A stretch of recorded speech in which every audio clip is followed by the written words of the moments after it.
ನಮಗೆ ಗ್ಯಾಸು ಅಭಾವ ಇರೋದ್ರಿಂದ ನಾವು ಈಗಾಗಲೇ ಒಂದು ವಾರದಿಂದನೇ ನಾವು ಇನ್ನೆಟ್ ಕಳಿಸಿದ್ವಿ ಮಂಜುನಾಥ ಏಜೆನ್ಸಿ ದೊಡ್ಡಬಳ್ಳಾಪುರದವರಿಗೆ.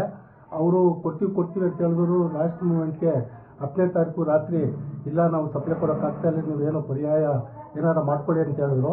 ಹಾಗಾಗಿ ನಾವು ಬೆಳಿಗ್ಗೆ ದಿನ ಮಾಡಿದಾಗೆ ಮಾಡೋಕ್ಕಾಗಲ್ಲ ಅಂತೇಳಿ ನಾವು ದಿನ 9:30ಯಿಂದ 12:30 1 ಗಂಟೆವರೆಗೂ ತಿಂಡಿ ಕೊಡ್ತಾಯಿದ್ವಿ. ಮತ್ತು ಅನ್ನ ಸಾಂಬಾರು 3:30 4 ಗಂಟೆವರೆಗೂ ಕೊಡ್ತಾಯಿದ್ವಿ.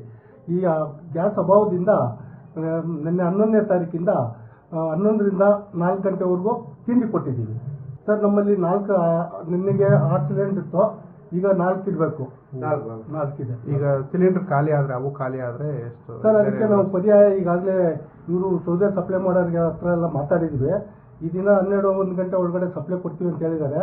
ನಾವು ಸ್ಟೋವ್ ಮತ್ತು ಶೆಡ್ ಎಲ್ಲ ರೆಡಿ ಮಾಡ್ಕೊಂಡಿದ್ದೀವಿ. ಆಗಲೇ ಅಲ್ಲಿ ಮಾಡೋಕ್ಕೆ ನೀರಿನ ವ್ಯವಸ್ಥೆ ಎಲ್ಲ ಮಾಡ್ಕೊತಾ ಇದ್ದೀವಿ.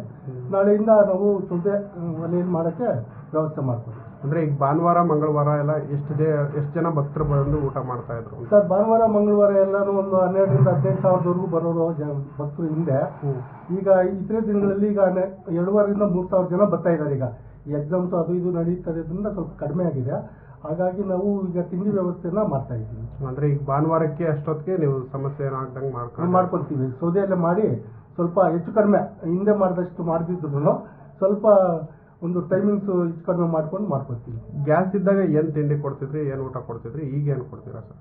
ಸರ್, ಗ್ಯಾಸ್ ಇದ್ದಾಗ ನಾವು ಬೆಳಿಗ್ಗೆ 9:30ಯಿಂದ 12:30ವರೆಗೂ ಏನಾರ ಒಂದು ಬಾತು, ಟೊಮಾಟೊ ಬಾತು, ಖಾರ ಪೊಂಗಲ್ಲು, ಸಿಹಿ ಪೊಂಗಲ್ಲು ಜೊತೆಯಲ್ಲಿ, ಹಾಗಾಗಿ ಇದು ಏನು ಬಿಸಿಬೇಳೆ ಬಾತು, ಚಿತ್ರಾನ್ನ, ಪುಳಿಯೋಗರೆ ದಿನ ಒಂದೊಂದು ಥರದ್ದು ಮಾಡಿ ಒಂದು 9:30ರಿಂದ 12:30ವರೆಗೂ ಕೊಡ್ತಾ ಇದ್ವಿ. ಆಮೇಲೆ ಅನ್ನ ಸಾಂಬಾರು, ಮಜ್ಜಿಗೆ ಅನ್ನ, ಸಿಹಿ ಪೊಂಗಲ್ಲು 3:30 4 ಗಂಟೆವರೆಗೂ ರೆಗ್ಯುಲರ್ ಕೊಡ್ತಾ ಇದ್ವಿ. ಈಗ ಗ್ಯಾಸ್ ಅಭಾವ ಆಗಿರೋದ್ರಿಂದ ನಾವು ಒಂದು ಐಟಮ್ ಮಾಡಿಬಿಟ್ಟು ದೊನ್ನೆಯಲ್ಲಿ ಕೊಡೋ ವ್ಯವಸ್ಥೆ ಮಾಡ್ಕೊಂಡಿದ್ವಿ ಸರ್. ಈಗ ತಕ್ಷಣಕ್ಕೆ ಬರೀ ಜೊನ್ನೆಯಲ್ಲಿ ಕೊಡ್ತೀವಿ. ಮೊದಲು ತಟ್ಟೆಯಲ್ಲಿ ಕೊಡ್ತಾ ಇದ್ವಿ. 2 ಐಟಮು 3 ಐಟಮ್ ಇರ್ತಿತ್ತು. ಈಗ ಒಂದೇ ಐಟಮ್ ಇರೋದ್ರಿಂದ ನಾವು ದೊನ್ನೆಯಲ್ಲಿ ಕೊಟ್ಟು ಭಕ್ತರಿಗೆ ಸುಧಾರಣೆ ಮಾಡ್ತಾ ಇದ್ವಿ. ನಿಮ್ಮ ಹೆಸರು? ನಾರಾಯಣ ಸ್ವಾಮಿ. ನಾವು ಅನ್ನದಾನ ಗುಮಾಸ್ತರು. ಹಾಂ, ಇದು ಹಚ್ಬೇಕಾದ್ರೆ ಅದು ಉಪಯೋಗ ಆಗ್ಬೇಕಾದ್ರೆ ಅದಕ್ಕೆ ನಾವು ಅದನ್ನ ಸ್ಟಾಪ್ ಮಾಡಿ ನಾವು ಒಲೆಯಲ್ಲಿ ಮಾಡ್ಕೊತಾ ಇದ್ದೀವಿ. ಈಗ ತಕ್ಷಣಕ್ಕೆ ನಮ್ಮಲ್ಲಿ ಜಲ ಖಾಲಿ 4 ಸಿಲಿಂಡರ್ ಇದೆ ಸರ್. 12 ಸಿಲಿಂಡರ್ ಹಾಕ್ಬೇಕು ಒಟ್ಟು. 12 ಇದೆ.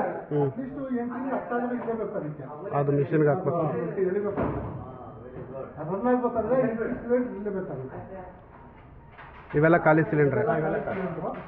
ಏನು ಹೇಳ್ತಾರೆ ಬುಕ್ಕಿಂಗ್ ಕೇಳಿದ್ರೆ? ಅವರು ಇನ್ನೊಂದು 15-20 ದಿವಸ ನೀವು ಏನಾದ್ರು ಪರ್ಯಾಯ ವ್ಯವಸ್ಥೆ ಮಾಡ್ಕೊಳ್ಳಿ, ನಾವು ಸಪ್ಲೈ ಕೊಡೋಕೆ. ಸಪ್ಲೈ ಬರ್ತಾ ಇಲ್ಲ ನಮಗೆ.